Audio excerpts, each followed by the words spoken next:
جو آنے والے منگل ہیں ان کو اس کو ملاقات ہو جائے گی، جزوی طور پہ مطالبہ تسلیم ہو جائے گا، اور آنے والے کچھ دنوں میں خان کو جو ہے اسپتال بھی منتقل کر دیں گے۔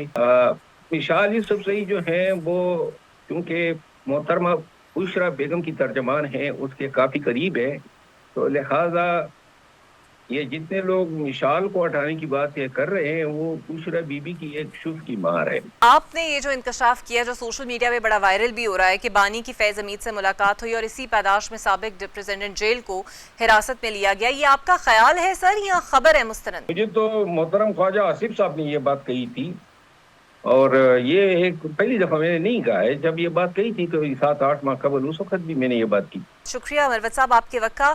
ایک طرف تحریک انصاف کے اندر گٹھ جوڑ نہیں ہے اور دوسری طرف ایک دوسرے کو غدار کہا جا رہا ہے، چاہے وہ سلمان اکرم راجہ اور مشال یوسف زئی کی گفتگو ہو، چاہے وہ شفیع جان صاحب کے الزامات ہوں شہباز گل کی جانب انہیں غدار کہنے والی بات ہو۔ 27 ستمبر کو یہ جو مارچ ہونے جا رہی ہے سر، ان تمام تر صورتحال میں کتنی افیکٹو مارچ آپ کو لگتی ہے، اور آپ کو لگتا ہے یہ جو 20 لاکھ کا ٹارگٹ دے رہے ہیں ان کے لیے آسان ہے یہ بندہ اکٹھا کرنا؟ بہت شکریہ۔ یہ 20 لاکھ کے دعوے تو ویسے کچھ اپنے بیانیے میں مومنٹم پیدا کرنے کے لیے کیے جا رہے ہیں۔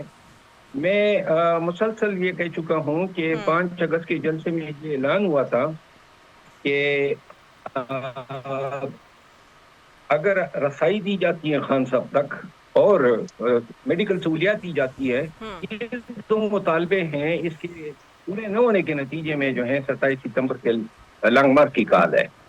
تو میرا خیال ہے منگل کو جو آنے والے منگل ہیں ان کو اس کو ملاقات ہو جائے گی، جزوی طور پہ مطالبہ تسلیم ہو جائے گا، اور آنے والے کچھ دنوں میں خان کو جو ہے اسپتال بھی منتقل کر دیں گے، تو حکومت بھی یہ بتائے گی اور پھر بھی مل جائے گی جنہوں نے اعلان کیا ہے۔ 27 ستمبر کی مطلب اتنے بڑے تحریک کے لیے کوئی اسٹریٹجی نہیں ہے، کوئی پیشخیمہ، کوئی انہوں نے اپنے صفوں میں اتحاد اتفاق پیدا ہی نہیں کیا، نہ کوئی ایسا بیانیہ ابھی تک بنایا ہے جس پہ پاکستانیوں کو جو ہے رغبت دلائی جا سکے۔ اسی طرح جو ہے حالات اس طرح کے احتجاجی تحریک کے لیے اس طرح کمر بستہ ہونا ہوتا ہے وہ ہوتے ہوئے نظر نہیں آ رہے ہیں۔ تو میری ذاتی رائے یہ ہے کہ یہ معاملات جو ہیں حکومت اور کے پی حکومت کے بیچ انڈرسٹینڈنگ کی بنیاد پہ سیٹل ہو جائیں گے۔ ٹھیک ہے مروت صاحب، سلمان اکرم راجہ اور ان کی ساتھی مشال یوسف زئی کی سینٹ کی ٹکٹ پر اتنے معترض کیوں نظر آتے ہیں، اور ایسی کون سی سر پاورفل قوت ہے جو مشال یوسف زئی کے خلاف کوئی کارروائی نہیں ہونے دیتی؟ آپ بولتے ہیں آپ کو کتنے شوکاز نوٹس مل گئے، پھر پارٹی سے نکالنے کا بھی اعلان ہو جاتا ہے، اوروں کے ساتھ بھی یہی رویہ ہے، لیکن مشال یوسف زئی وہاں پر ہی اسٹینڈ سٹل موجود ہیں۔ ان کے پیچھے سر کس کا ہاتھ ہے کہ ان سے اختلافات بھی ہیں لیکن انہیں نہ تو کوئی نوٹس جاتا ہے نہ ہٹایا جاتا ہے؟ دیکھیں، میرے حوالے سے تو تجربے کر رہے تھے تاکہ لوگ ذرا ڈرائے جا سکے کہ ہم با اختیار ہیں، اور تھوڑا سا جو ہے جیلسی کا فیکٹر بھی تھا۔ مشال یوسف زئی جو ہیں وہ کیونکہ محترمہ بشرا بیگم کی ترجمان ہیں، اس کے کافی قریب ہے، تو لہذا یہ جتنے لوگ مشال کو ہٹانے کی بات یہ کر رہے ہیں وہ بشرا بی بی کی ایک شف کی مار ہے۔ تو آپ کو لگتا ہے کہ بشرا بی بی کلان سے ان کا تعلق ہے، اس گروپ سے اس کا تعلق ہے، اور پھر ایک علیمہ خان صاحبہ کا گروپ ہے، تو یہ ساری کھینچا تانی اور اختلافات اسی وجہ سے ہیں؟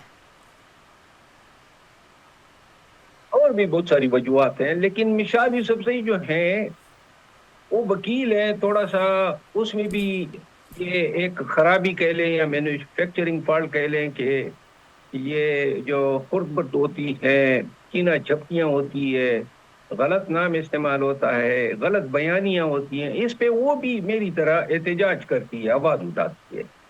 تو میری بھی یہ عادت تھی جو ان کو قبول نہیں تھی۔ باقی مشال یوسف زئی نے کیا کیا ہے، یعنی کوئی ایک گناہ تو بتا دے، سوشل میڈیا لگا ہوا ہے، اس کی کردار کشی کر رہا ہے، اور کیوں کر رہا ہے، آخر کس کے ساتھ زیادتی کی ہے، اور یہی social media P T I کا لگا ہوا ہے، ساری لیڈرشپ کی کردار کشی کر رہا ہے۔ ان کو ٹاسک ملا ہوا ہے کہ جناب علی پی ٹی آئی کو قابل ہی نہیں رہنے دینا ہے کہ اس کا کوئی لیڈر جو ہے وہ عوام کا کوئی تھوڑا بہت اعتماد رکھے. باقی مثال افزائی جو ہے یہ اگر حقیقت پر پیپر کا جائے تو مثال افزائی کے ساتھ انہوں نے بڑی زیادتیاں کی. کوئی 1 سال سے اس کی کردار کشی ہو رہی ہے. وہ جب سے سینیٹر بنی ہے ان کو ہضم ہی نہیں ہو رہا ہے. یہ سینیٹر خان بنانا چاہتا تھا. خان کی ہدایات تھے جو جنید اکبر خان کو ملے اور یہ گئی بہنے کہ جی آپ مثال کی جو سیکنڈر اور پروپوزر ہیں وہ پرووائڈ نہ کریں, ہم خان سے جو ہیں یہ فیصلہ چینج کرا دیں گے. جنید اکبر خان نے یہ بات نہیں مانی. تو یہ بغض اور کینہ جو ہیں یہ تو اس وقت سے ہیں جب یہ نامینیٹ ہوئی تھی. مروت صاحب 24 نومبر کے جو جاں بحق متاثرین اور قیدیوں کی قانونی امداد کے لیے بیرون ملک سے جو 40 کروڑ روپے آئے وہ کس کے پاس ہیں, وہ پیسہ کہاں گیا؟ آپ دعویٰ کرتے ہیں علی امین گنڈا پور صاحب نے 72 کروڑ دیے. اتنی بڑی رقم آخر کس نے وصول کی؟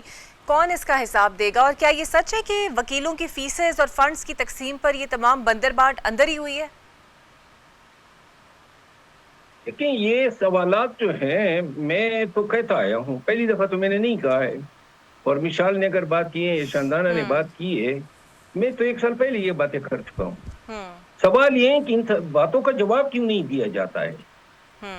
اگر پیسے آئے ہیں جس کے آنے کا اقرار تو کل پرسوں نیاز اللہ خان نیازی نے کیا جو عمران خان کے ترجمان ہیں, اور پھر انہوں نے یہ بھی کہا کہ ہم نے تقسیم بھی کر دی ہے. تو تقسیم کا کوئی ثبوت ہونا چاہیے. وہ جو ورثاء ہیں ان کو آگے آنا چاہیے اور بتانا چاہیے. یہ دیکھیں خان اندر ہے, پارٹی تکلیفوں میں پنسی ہوئی ہے, شکار ہے تکالیف کی. آگے سے لوگ جو ہیں وہ خورد میں لگے ہیں, کینہ جپٹیوں میں لگے ہیں. اور یہی ایک مسئلہ ہے کہ جس سے ہمیں یہ تاثر ملتا ہے کہ وہ اس لوگوں کا روزگار یا رزق جو ہے وہ خان کو اندر رکھنے میں ہے. بالکل ٹھیک. سر دوسری طرف آپ نے یہ جو انکشاف کیا جو سوشل میڈیا پہ بڑا وائرل بھی ہو رہا ہے کہ بانی کی فیض حمید سے ملاقات ہوئی اور اسی پاداش میں سابق ریپرزینٹنٹ جیل کو حراست میں لیا گیا, یہ آپ کا خیال ہے سر یا خبر ہے مستند؟ نہیں, مجھے تو, میں نے آج کہا بھی, مجھے تو محترم خواجہ آصف صاحب نے یہ بات کہی تھی, اور یہ ایک پہلی دفعہ میں نے نہیں کہا ہے. جب یہ بات کہی تھی تو 7-8 ماہ قبل اس وقت بھی میں نے یہ بات کی. اچھا, یعنی یہ خواجہ آصف صاحب کی خبر ہے. سر دوسری طرف یہ بھی بتا دیجئے, آج کل یہ صوبوں کی بحث ہو رہی ہے, MQM نے بھی کہا ہے کہ جناب اس پہ ڈائیلاگ انیشیٹ ہونا چاہیے, سول سوسائٹی میں ہو رہا ہے. آپ کو لگتا ہے مقتدر حلقوں میں یہ فیصلہ ہو چکا ہے کہ صوبے بننے ہیں, کیونکہ آپ PTI کو بھی مشورہ دے رہے ہیں کہ جب ووٹ ڈالنے کا کہا جائے تو ڈال دیا جائے, اور کچھ ان کے حامی یوٹیوبرز یہ کہہ بھی رہے ہیں کہ 25 کے قریب MNAs پہلے ہی اسٹیبلشمنٹ کے ساتھ رابطے میں ہیں؟ یہ تو ویسے یوٹیوبر کا کام یہی ہے کہ سنسنی پہ لائے. ابھی تک PTI کے ساتھ کوئی فارمل کسی رابطے سے یا کسی بھی طریقے سے نہیں ہوا ہے. میں خود نئے صوبے بنانے کے حق میں ہوں, مجھے کسی نے اپروچ نہیں کیا ہے, جبکہ میں تو اللہ کہتا ہوں. خان صاحب خود یہی بیانیہ رکھتے تھے, نئے صوبے اگر انہوں نے کہا تھا 2/3 اکثریت ملی تو میں ڈویژن کو صوبہ بناؤں گا. یہ ایک موقع ہے حکومت, اسٹیبلشمنٹ اور PTI کے پاس کہ اپنے معاملات سلجھا لیں, ایک پیج پہ آ جائیں ملک کے خاطر. یوٹیوبروں کی وجہ سے آپ کو لگتا ہے سر کہ یہ آپ نے کہا نا کہ ملاقات ہو جائے گی منگل تک پروبیبلی, تو اگر یہ ملاقات ہو جاتی ہے یہ لوگ موخر کر دیں گے لانگ مارچ کو؟ کیونکہ کل شفیع جان صاحب کہہ رہے تھے کہ ہم موخر نہیں کریں گے, ہم تو نظام گرا کے دم لیں گے جب تک رہائی ممکن نہیں ہوگی خان صاحب کی. شفیع جان کے بقول وہ جو گرائیں گے وہ نظام ہوگا. سر انہوں نے میرے پروگرام میں تو نظام کا ہی لفظ استعمال کیا. چلیں اللہ کرے کہ یہ نظام سے پہلے ان لوگوں کو تو گرا لیں جو خود ان کے آگے کھڑے ہوئے ہیں. باقی میرا خیال ہے کہ یہ بہت بڑی کامیابی ڈکلیئر ہوگی جب ملاقات ہو جائے گی کہ جناب یہ ہماری کاوشوں اور کوششوں کی وجہ سے ہوا. ٹھیک ہے, بہت شکریہ آپ کا شیر افضل مروت صاحب.